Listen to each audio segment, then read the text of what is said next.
Hey guys, today we're driving the 2024 Toyota GR Supra 45th Anniversary Edition. This is a very special car because it's only limited to 900 units. This one has a 6-speed manual and it's painted in Mikan Blast Orange. Mikan means orange in Japanese. Let's hop outside and take a look.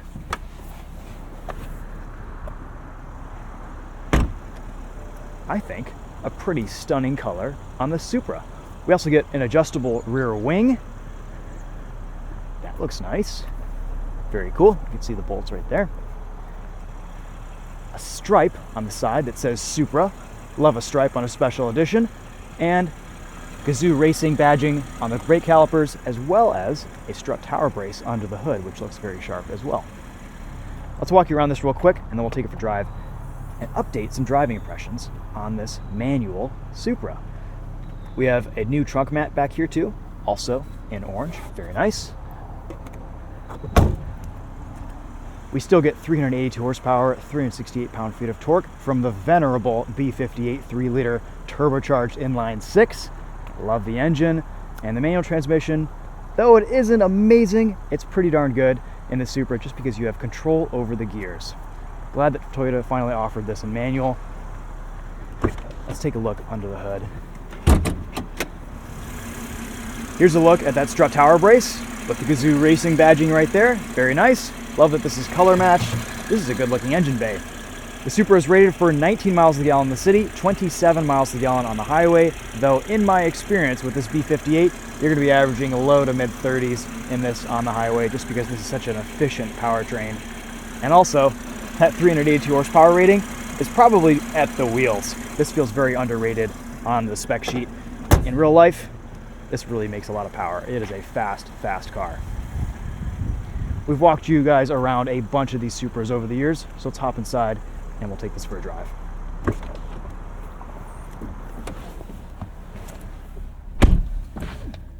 I am still a big fan of this interior. Lots of physical controls, minimal infotainment nonsense. This is kind of last gen, old style BMW, and it just works. Climate controls right here, drive mode, normal and sport. You also get an individual mode that you can customize too. Really nice materials. Beautiful leather, nice stitching. Steering wheel shape looks kind of funny, but the driving position is nice and low, and you have lots of adjustment here to bring this wheel right up to your chest. Kind of a tighter cockpit, limited visibility out of the front, pretty good visibility out of the sides. Kind of a blind spot in the rear, but it all works. Seats are well bolstered, really nice quality, great leather. This costs a little over $66,000. And for that money, this feels about right. Kind of a strange looking shifter. We've got some carbon fiber down here. Wireless charging, wireless CarPlay. Here's your reverse camera. Parking sensors, front and rear. Let's go for a drive. We're gonna start off in normal mode.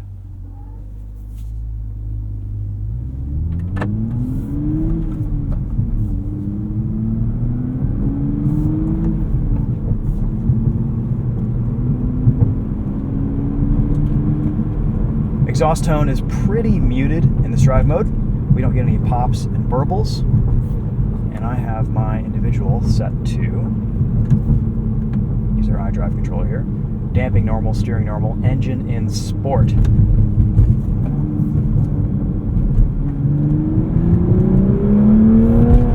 We also have rev matching engaged. Say hello to Savage Geese right there. Going on their morning walk.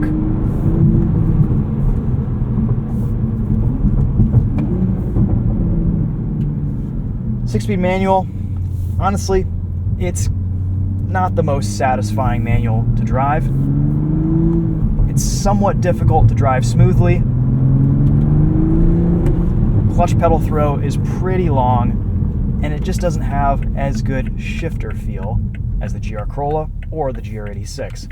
That said, I do still like this transmission option in the Supra. I think it is still a very nice thing to have a manual transmission in this, just because you have control over your gears. The gearing's a little bit longer, a little bit taller than the 8-speed ZF Auto, but again, it is enjoyable to drive. You do just kind of have to be in a rhythm with it and be patient between shifts because there is some rev hang.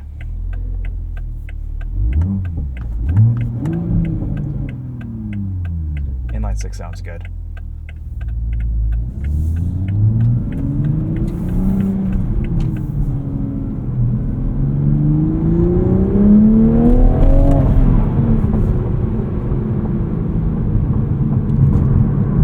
We're going to wait for the tires, the car, to get up to temperature a little bit. It is greasy out this morning.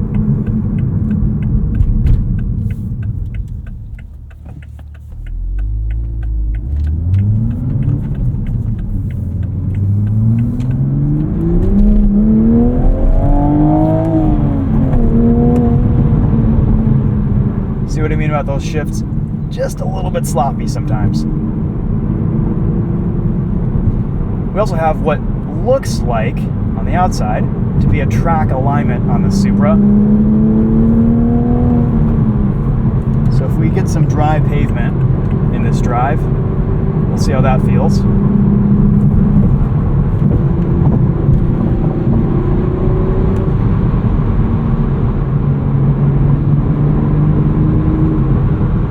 Great torque here.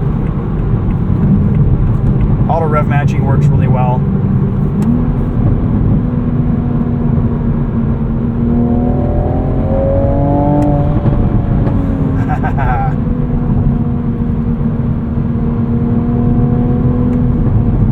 Brakes are excellent, really nice feel.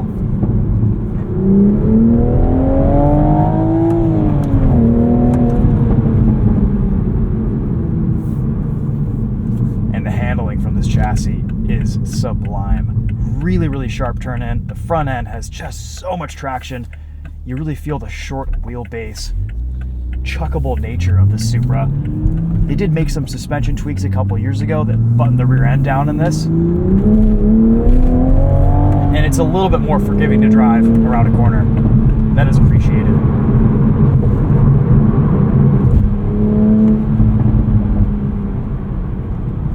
Still taking it easy. It is greasy. Steering weight's up beautifully. Not a ton of feedback and feel, but it's direct. I like the thin spoke on this wheel.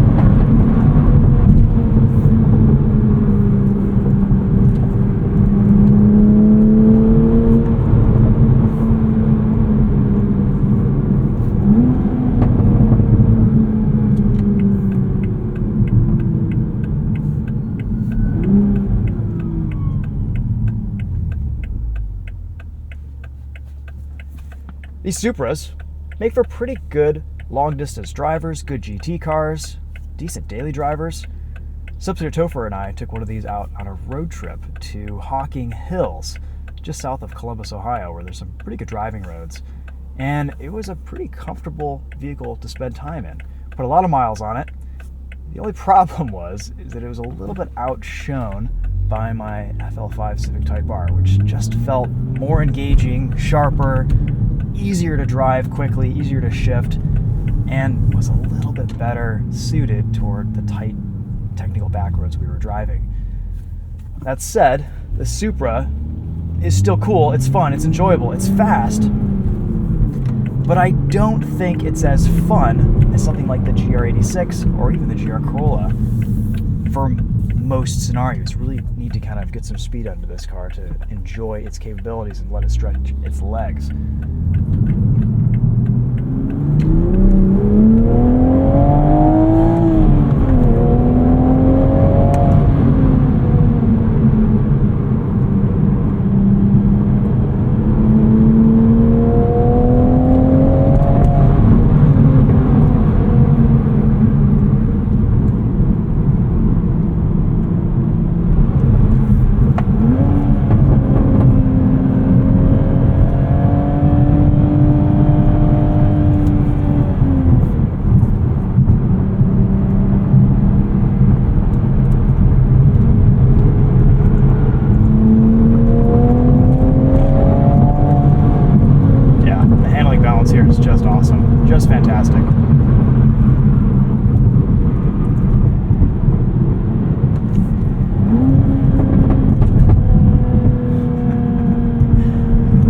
pops from the exhaust in sport mode are kind of dramatic too.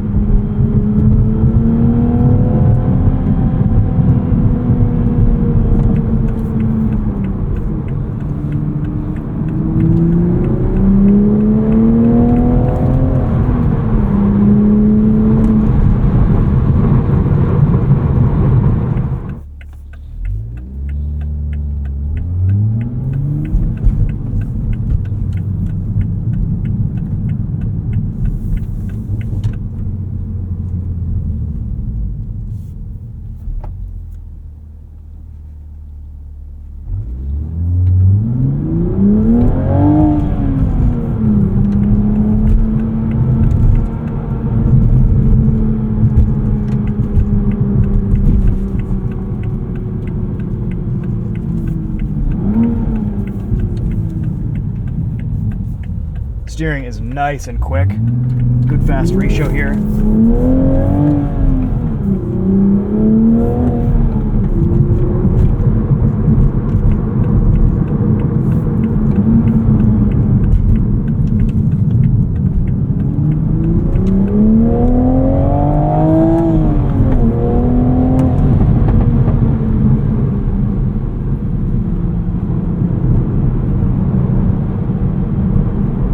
These make for amazing track cars.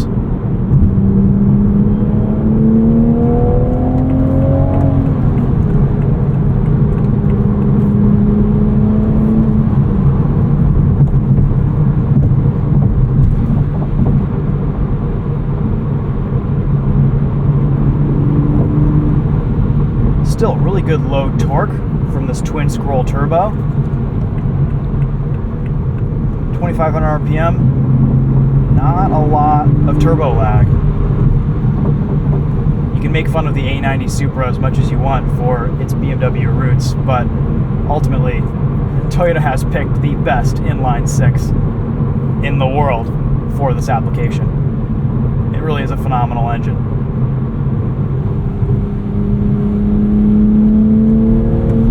I feel like Toyota may have also made some tweaks to the engine sound here. It sounds less synthetic, a bit more convincing. It sounds good.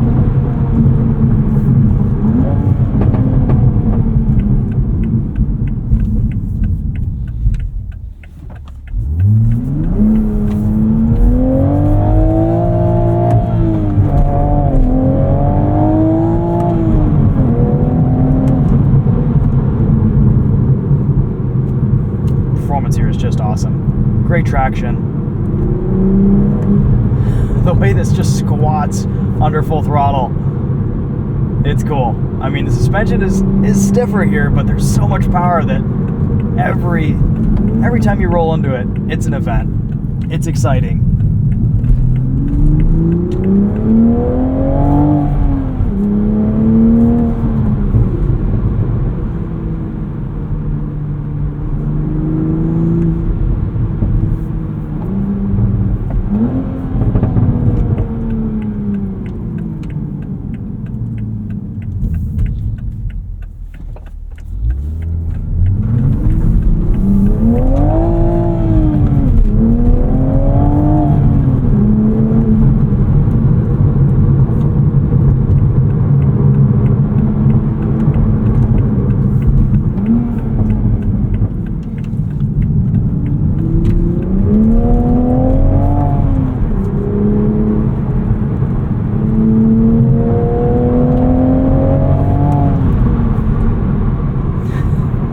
Birds.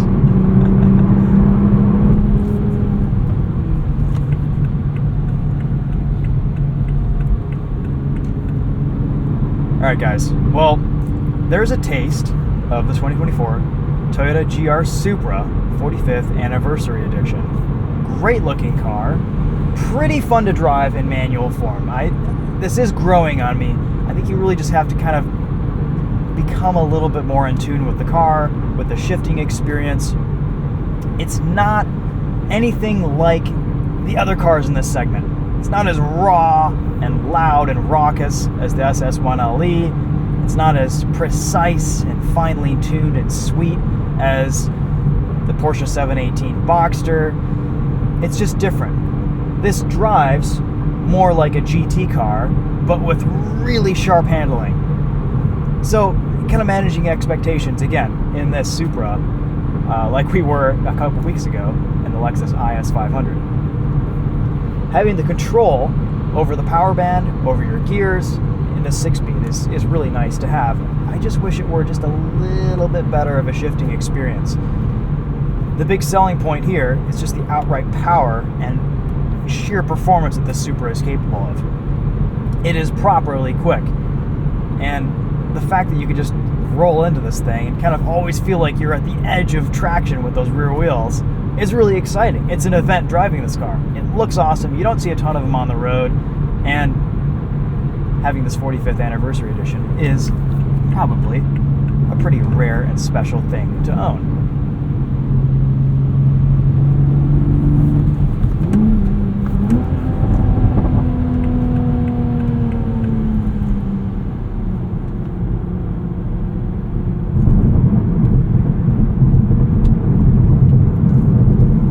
Traction control back on.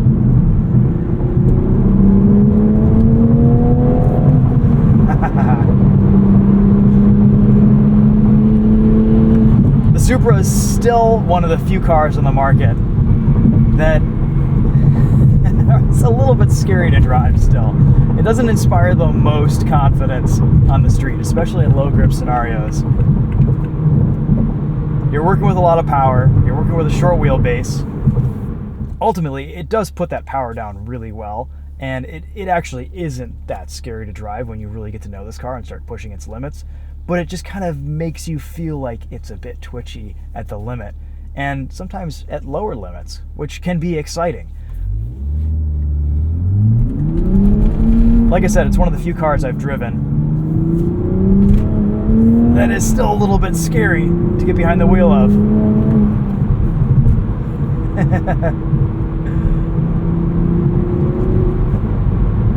And that's kind of a surprise coming from Toyota, because usually they're pretty conservative with their cars, and this is kind of an animal that needs to be tamed.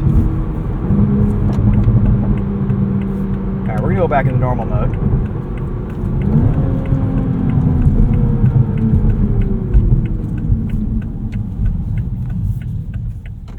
Normal mode is quite a bit more subdued. We'll do some normal driving in normal mode here for you guys. Show you what that's like.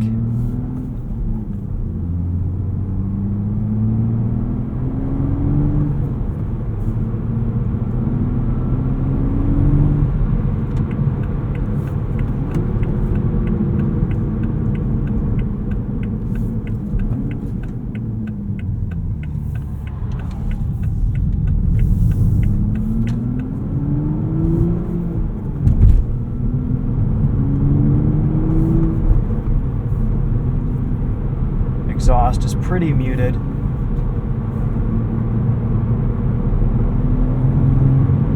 This drives a little bit more like an eco mode, if I'm being honest. Still feels pretty good.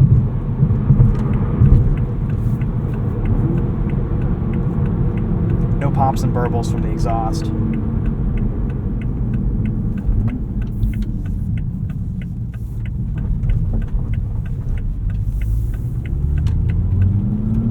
Really smooth, really quiet.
Guys, those are some thoughts on the 2024 Toyota Supra 45th Anniversary Edition.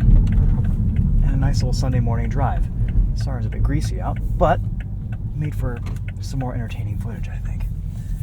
That's going to be it for this one. We'll walk you guys around this one more time, show you what it looks like, and that'll be a wrap for this video. Thanks so much for watching. We'll see you guys in the next one.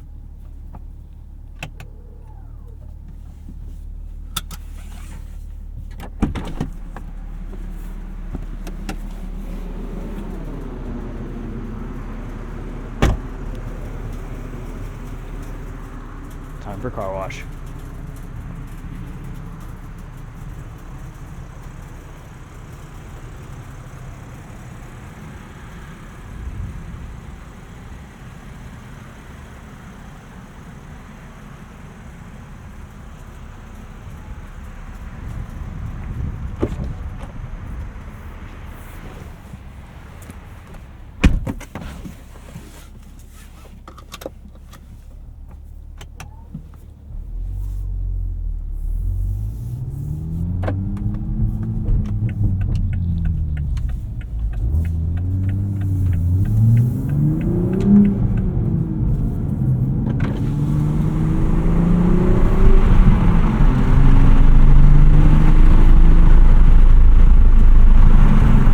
Still haven't fixed the buffeting. Completely unbearable at speeds of 45 miles an hour and higher.